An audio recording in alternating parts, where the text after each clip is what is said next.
some of the sugar packets from the plane. Packets of sugar, and I was just envisioning like one of the stewardesses giving this out to the passenger. Nauyuks was thankful to be of whatever help he could, but it was a heartbreaking day. I hope everybody in North Carolina, where I lived for 30 years, is praying for these families and just supporting how they can, like I did. Nauyuks did want to emphasize that he did have the permission of the FBI and Alexandria police to help them in that search for debris, and that each piece of debris that he found was documented and turned over to crash investigators. Laura Leslie, WRAL News, Raleigh.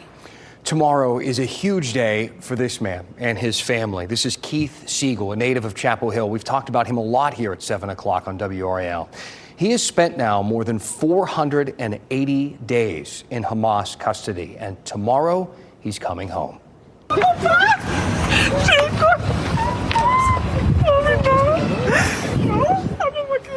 What a moment of joy there. His wife, Aviva, and his daughter learning here in this video that he is on that list to be released tomorrow. Keith and Aviva were both kidnapped by Hamas in October of 2023.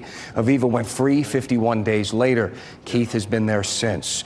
Today, WRAL spoke with Keith's childhood friend about this journey. This cycle of bloodshod's been going on for a century. Let's be honest. And it takes a toll. It's not getting better. And so maybe it's time that finally we can all wake up and move towards a better future. Siegel is 65 years old. He worked as an occupational therapist. Tal, his friend who just spoke there, says he believes that Aviva and other family members, their perseverance made such a big difference in getting Keith home. Let's roll through some of the other big stories, the other big headlines today. Here are the 5 things that you should know right now. One of the wildfires in western North Carolina is now 100% contained. The Crooked Creek fire burned about 250 acres there in McDowell County. 2 other fires are still burning. Like Mike said, we have some rain moving through, but fire officials say they are much smaller. They don't threaten any homes or buildings. Hopefully they get knocked out quickly.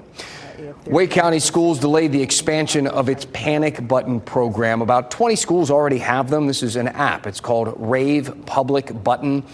It's used for medical and safety emergencies, and the district wanted some more schools to join this program, but there was a security software glitch that held them up. A fix is in the works, we're told, but we don't know how long that's going to take. President Trump says tomorrow he will follow through with his tariff plans. 25% for Canada and Mexico, 10% tariffs for China. The White House didn't say which items specifically will be targeted with those tariffs. The Moore County Sheriff's Office executed search warrants at multiple vape shops there. They got some complaints about those stores selling to underage people and selling products that exceed the legal limit on that Delta 9 THC. Multiple people will face charges. Today, a Nash County grandmother pleaded guilty to the murder of her 8-year-old granddaughter. 74-year-old Patricia Ricks will spend the rest of her life in prison. She beat her granddaughter, Crystal Lane, to death. It is a story WRAL's Lena Tillett has covered extensively since this case began in 2023, and you can find her conversations with Nash County's new DSS director on WRAL.com. The recovery effort in North Carolina in the mountains has a long way to go. Today, some grants were made available to the small businesses in that area. The state and federal government, they have committed millions of dollars to the effort so far, but there's still so much cleanup to be done. There are still so many people who don't have a place to live. Frankly, there is a lot of work left to be done.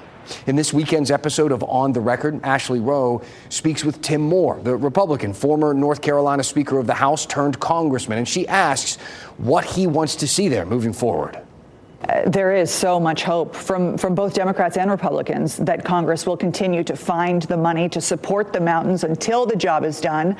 I got to ask you, though, how tough is it going to be to keep that tap going on federal funding in the months that follow for Western North Carolina when we're watching this total transformation and belt tightening of the federal government?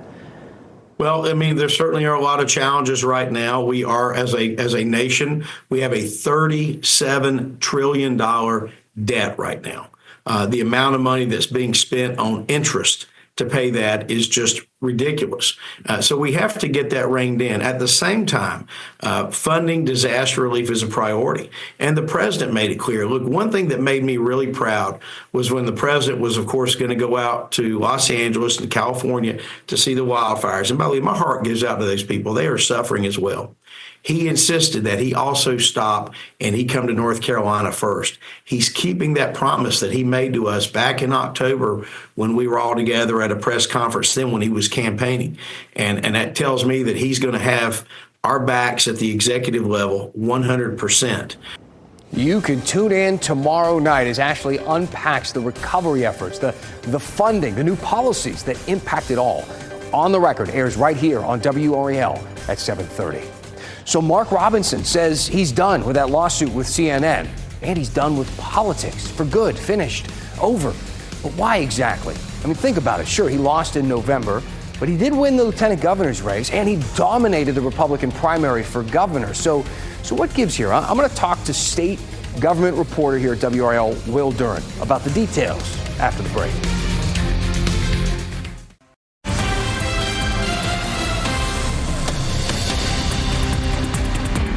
An update from the WRAL Live Center with that breaking news we brought you at the top of this newscast. We have learned that at least 6 people are dead in that plane crash in northeast Philadelphia. This is all from our partners at the Fox station in Philadelphia. Sources with the Philadelphia Police Department tell them this was a medical transport aircraft that took off from the northeast Philadelphia airport and crashed into a neighborhood. 2 doctors, 2 pilots, 1 patient, and 1 family member were on board, and apparently they have died. No word about anyone on the ground. We can tell you as we monitor these live pictures from the NBC station that is covering this, that it appears as though homes and cars are on fire. This is some more video from the scene. This is a man who is there, posted this on Facebook, and you can see pieces of the airplane, other debris out there, and you can see an active fire.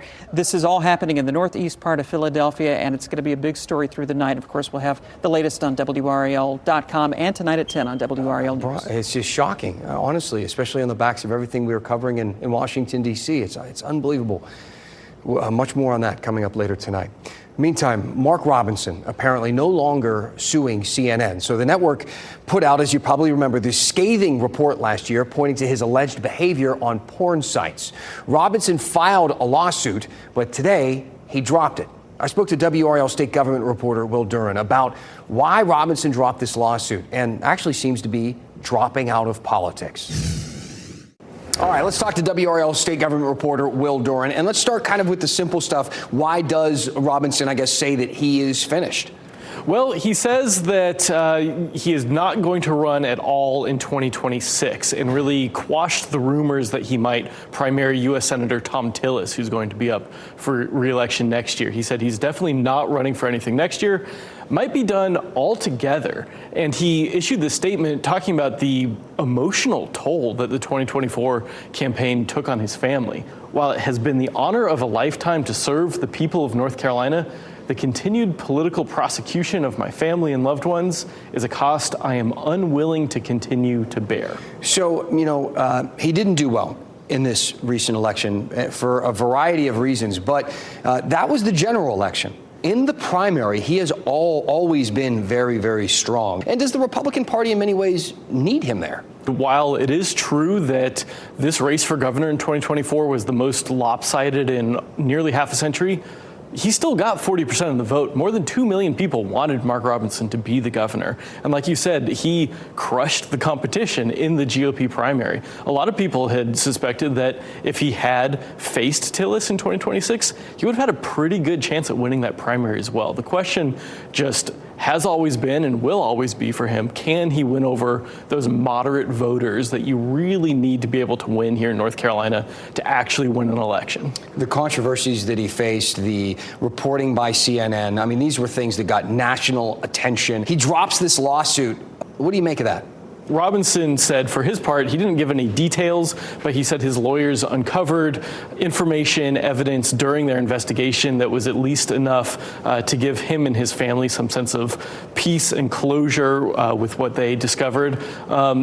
And of course, it's also really expensive to sue a multi-billion-dollar corporation like CNN. I obtained some campaign finance records showing that Mark Robinson paid $100,000 just to hire his attorney and then kept paying him more after that. And we know that he went into 2025 with not a lot of money left in his campaign account to continue paying those bills. So that could also factor into it. Do we think this is the end of Mark Robinson in the political world of North Carolina? Hard to say. He left the door open for a potential comeback in the future. It's important to note that, in 2024, President Donald Trump endorsed him. It's compared him to Martin Luther King on steroids. Those were Trump's exact words describing Mark Robinson. But then as the campaign went along, Robinson's poll numbers were lagging. Trump started distancing himself from Robinson, didn't want to appear on stage with him anymore, didn't want to go to his rallies. And so, especially in modern day Republican politics, where really so much of it flows downhill from President Trump, that's going to be a big question for Mark Robinson, see if he can win that support back. All right. Well, Doran, thank you as always. Let's get to meteorologist Mike Mays in this rain moving through. Yes. We need some rain. It'll be nice. We do. We're in a moderate drought right now. Your car's probably nasty from all the brine that we have experienced last week with the snow. We've got a cleansing rain on the way, starting a little bit early in our western counties, but hey, who really minds that, I guess? We told you it was on the way. Up in our northern counties towards South Hill and Oxford, Roxborough seeing some rain right now, parts of Orange County, Alamance County, and this will continue to make its way in. There is the possibility of an isolated thunderstorm, but no severe weather is in the forecast. Now, prior to this, we had a very warm day, 76, came close to tying a record. 77 was the record high at RDU, set back in 1950, and we have more opportunities for flirting with record warmth next week. But with the cold front, we got cooler weather for the weekend, 63 tomorrow, 49 the low. It'll be a mix of sun and clouds in the afternoon, but I think in the morning we'll have plenty of sunshine. Groundhog Day on Sunday, cold to start, 34, later in the afternoon, 55. If you need to wash the car, Saturday would be the day to do it. That's the warmer of the 2 days. Right now it's 69, the dew point 54. A little humid feeling out there. Over the weekend, the dew points will drop, so the air will feel more crisp, ranging from 63 at Roxborough, 65 Southern Pines, 67 right now in Clinton, where you guys had 78 for your high, almost 80 degrees today. So Futurecast at 7 o'clock showing that rain starting to move in. 8 o'clock, temperatures are in the 50s and 60s. We really don't cool down until the front completely moves through. That probably won't be until daybreak, and our lows tonight will be in the mid 40s to about 50. Notice by midnight, we're still in the 50s. If you're out and about this evening, make sure you have the rain gear. The roads will be wet. There could be definite ponding of water on the roadways with some of the heavier rainfall that comes through. By 2 a.m., still showers, maybe an isolated storm. Temperatures still running in the 50s. By 3 a.m., it's in the eastern counties and then continuing to move on out. In the morning, when we start the day, 6 to 7 a.m., we should begin with clear sky. Chilly temperatures, upper 40s to the north, low 50s in Fayetteville with about 50 here in the Triangle. If you're heading to the Krispy Kreme Challenge in the morning, the weather looks dry for that.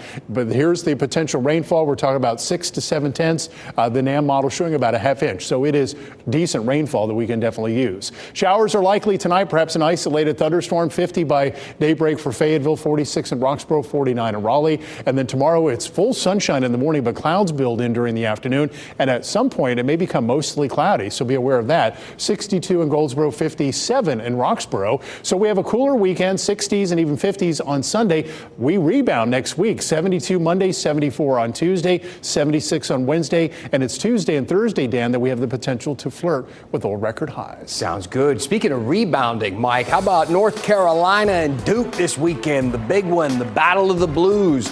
They're going to have it at Cameron Indoor. So, we went into the WRAL archive to the many stories and shenanigans of those Cameron crazies. That's after the break.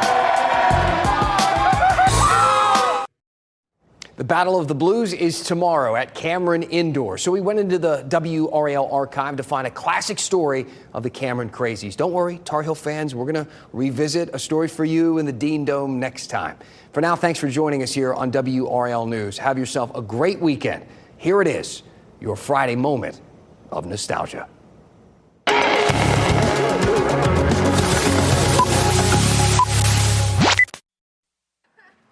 All right, the pregame ritual has begun. It's nearly 3 hours before tip-off. Oh, that's cold. Dozens of co-eds are making the switch from student to fanatic. Ever since there's been Duke basketball, there's been Cameron Crazies. I need more paint. So do they look like horns? Yeah, they do kind of look like horns. All right, what's the goal? These are the Cameron Crazies, I know I'm missing spots. I'm always missing spots. and it's a role the students relish. We've been the original great fans, and we're some of the greatest fans in the country. We believe that we're better than any college basketball fans that are in the country right now. Crazy as they are, this is an organized bunch. 24 line monitors help with crowd control. Playbooks allow everyone to be on the same page. You know, we try to get inside the other team's heads, and we try to come up with cheers that are going to encourage our own guys. The indoor insanity starts early.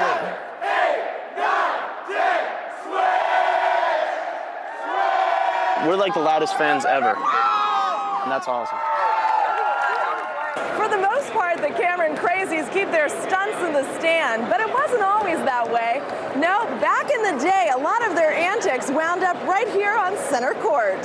Sometimes, they get a little carried away, but that's being a fan. As voice of the Blue Devils, Bob Harris has just about seen it all in his perch above Coach K's court. 103 to 61. Back in the early 90s, the Crazies mocked an opposing player's recent weight gain. When he came out for warm-ups that night, they bombarded the floor with packs of Twinkies. There was the jingling of the keys for a state player who had some questionable dealings about an automobile. Aspirin tablets thrown on the floor, underwear thrown on the floor. And Coach Lefty Drizel always seemed to be a good target for taunting. We do whatever we can to be creative. Just try to play with people's names the best we can, and sometimes stuff just pops out that turns into a winning cheer. Without the Cameron Crazies, then Cameron is just another basketball arena and Duke is just another team. There's little doubt the Crazies know how to raise the roof. And perhaps that's why some consider them to be the best sixth man in college basketball. Julia Lewis, WRAL TV 5 News, Durham.